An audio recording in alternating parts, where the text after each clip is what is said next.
All right, guys, welcome back to SportZrant, where we rant about sports and sports subjects. I'm Will. This is Jesse. And today we got a subject that, I don't know, I really couldn't let it pass by. We got a comment, especially now that it's starting to kind of wind down and find where it's going to lie. We got to talk about it. Oh, yeah, definitely. It's got to be on the channel. And that is Matt Harvey. And Matt Harvey. Just his entire story. So I read into it a little more than you did, so I'm going to kind of talk about, like, I went deep back into where it all started and everything that happened. So I'm going to kind of give a quick rundown for everyone, what happened, how he progressed quickly. I'll give a quick one, and then we can kind of talk about a couple of things as we go. All right? Okay. No, it's cool. And I'm going to stop in between and talk about a few things, because I have two sides to this, in my opinion. Okay, so if you go back to like 2013, Matt Harvey was a dealer. When he first came up with the Mets, he was wheeling and he was dealing. He threw 96 to 100 on his fastball, had a nasty slider, started in the All-Star game, right? And this was in 2013. He started in the All-Star game, okay? Then you go to 2014. He misses the entire season with Tommy John surgery. And that's where the problems really start, right? So he becomes a bona fide stud for the Mets and around sports in 2013. Seen as one of the up-and-coming big stars, he's going to be a big deal. Their ace, right? Oh, yeah, for sure. And then he gets Tommy John surgery, misses the entire season of 2014. Come back 2015. They go to the playoffs 2015. They do. And this was his comeback. This is what they call the comeback. So 2012, 2013, he's wheeling, he's dealing. Seen as a stud, going to be amazing. Oh, shit, Tommy John surgery for 2014.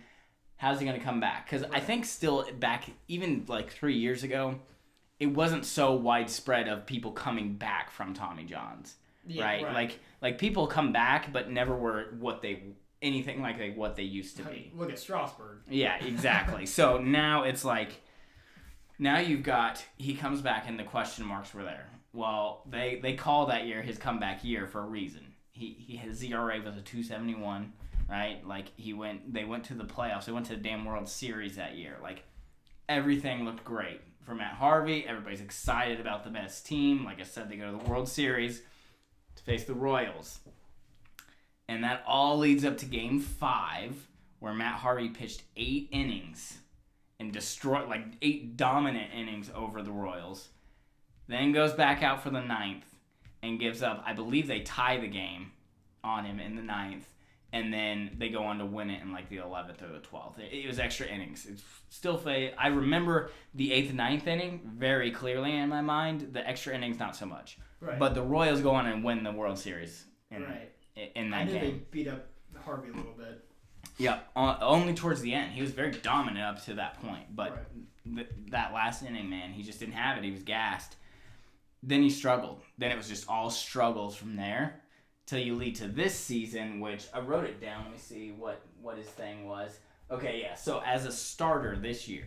So he struggled in 2016, more struggles in 2017, and then you get an injury in 2017 or was it 16? It doesn't matter because he gets thoracic outlet syndrome, which is basically like an issue with your tendon up here that causes numbness in your fingers, which is a huge fucking problem if you're a pitcher. Yeah. Because as we all know, people who come back from Tommy John's, I personally, as a Yankees fan, think of CC and some of the injuries he's had. When he came back and he didn't have his velocity, what he switched to? Breaking balls, sinkers, stuff like that requires a certain grip. Right, you got to feel the ball out to get it. And if you don't have your damn feeling in your fingers, that's not even an option now for you, or not a reliable one. And looking at it, this injury is pretty freaking serious. The majority of people that get it do not come back at all, like in any successful way. So it was already against him. Started this year, and as a starter, he had a 7 ERA. That's what I wrote down. He has an ERA of 7, and then he went to the pen. I know he had an 11, wasn't it? It was a 10.5. Yeah. So that's what happened. And I look at it from that standpoint of just kind of reading down the lines of what happened. it's a really sad story, dude. It's like one of those baseball things you look at and you go, man, that's just too bad. That's really unfortunate. But that being said, flips to the other side of it for me. Okay. Well, before I flip to that side, let's talk about this. The sad story. What's your opinions on that? Like, it's unfortunate that he had all these injuries. Yeah, it is. But I think at some point also you need to, with what he has, does that doesn't like go away? There's no like.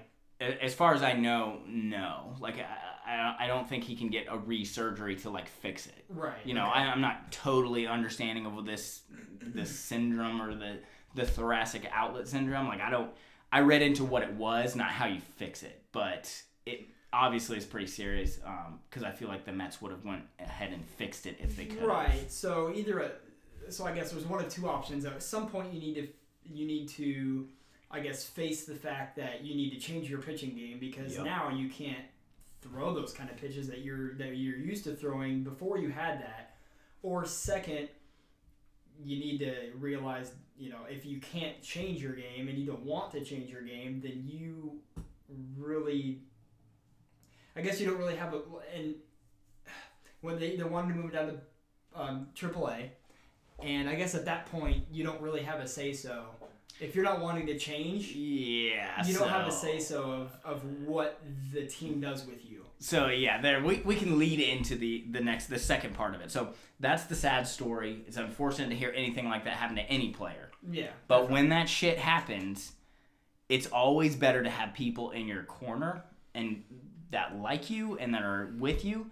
Matt Harvey did not have that because he's a douchebag. I hate to say it, but he's a douche. Like, some of the stuff I'm reading, like, he's very arrogant beforehand, and, like, even while he's going through these struggles, he wouldn't talk to the media about it at all. I could think of some pitchers who've given up games, very close games in playoffs, like bullpen, out of the bullpen, and they've stood there and took it like a man and talked through with the media. He didn't do that. He would refuse to do that. Like you said, he refused to go to AAA. There was a story of him, like, being spotted in LA partying while the team was playing in San Diego. Like, he was a douche. He's described as a loner, all that stuff. So when you act like that on top of this injury and you're not playing well, it doesn't help you. People just don't want you around at all. Right. And I think that's kind of where you're going, is right? Because, now you can't perform. You can't pitch. To the level that they want you to, or anywhere near it. Or what they're expecting, right? Yeah. What they're paying you, probably. Oh, yeah. I'm sure he's got a pretty chunky contract. Yeah, I can't remember how much it was. I think it was like... It's not crazy. It's not like 20 mil or anything like that. It's not Jacoby Ellsbury money, but it's definitely not, a couple $100,000. I want to say it was like $4 or $5 million. Okay. So it still hurts, but it's not unbearable. Right. But yeah, and then you refuse to go to AAA because I look at it and I go, okay, so the whole thing was we're trying to reframe you. The Mets were actually, there was coaches there that were excited to try and fix him. We're trying these different things. It's clearly not working in the majors. And it's not a good place to try and tweak that shit. Going to AAA is probably the best idea. Yeah, go down there, try that stuff out, build your confidence back up, and then come back. Yeah. And make a comeback again, and prove everybody, try to prove everybody wrong. Yeah. But right now he's, with his attitude and everything, he's not really doing that. So. Yeah, and getting him out of the media spotlight too, I think would have been helpful. I think the AAA thing was a genuine try for the Mets, like a final throw of well, we moved you to the pen. We really need you to go to AAA to try to figure this out, away from the lights, away from the media.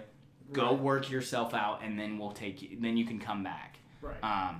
And that clearly didn't happen. So he refuses to go to AAA, right? Right.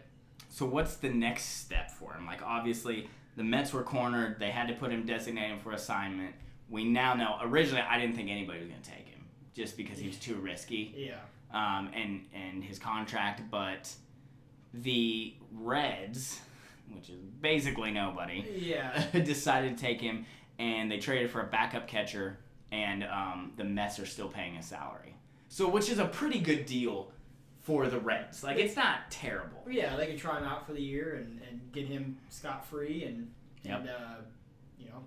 maybe they can, work on him a little bit, fix him, and they might want to keep him around, or they can do whatever with him. So. Yeah, I mean, and that's a good place for him to go. Low expectations. Yeah. And are they going to put him back in the starting rotation? I don't know. They haven't said yet. Like, probably. I think they will, just because of his arrogance. Which speaking of, we forgot to touch on this. I'll be real fast with it, is his arrogance is what led them to literally losing the World Series. So in that Game 5 in the 8th inning, why I remember it so well is because they were going to take him out of the game, and he refused to come out in the 9th inning. He refused to come out. And then blew it. Yeah. Like, what a tool. Anyways, so that's the level of, like, so when that happens, even when they're trying to trade you, why would a team take a chance on you? Like, you're not a leader in the clubhouse. You're not a fun guy to be around. You know what I mean? Like, you're not a veteran leader. He's not going to be that guy. He's not a good pitcher. Like, why would anybody take a chance on him? Which obviously the Reds did, but I guess because they didn't have to pay his salary and they get a free pitcher, I guess. And he'll give them decent. I mean, really, like you said, they don't have very high expectations right now. So if he gives them 6 decent innings, then so be it. Yeah, and I mean at this point it's all good for the Mets. Just to get that distraction away from them. Like if I was the Mets, hell yeah, I'll pay his salary. Just take him. Just get him the hell away from us. Yep. We're over it. We don't want anything to do with him. It sucks that it's the passing of an era for the Mets, but I think it's a good one to end. Yeah. It's not like he was Clayton Kershaw with off the field or on it. Like, it's time to go. Just get him out of here. But my question is, now what happens for Matt Harvey? What do you think at the end of the season, or even the end of next season?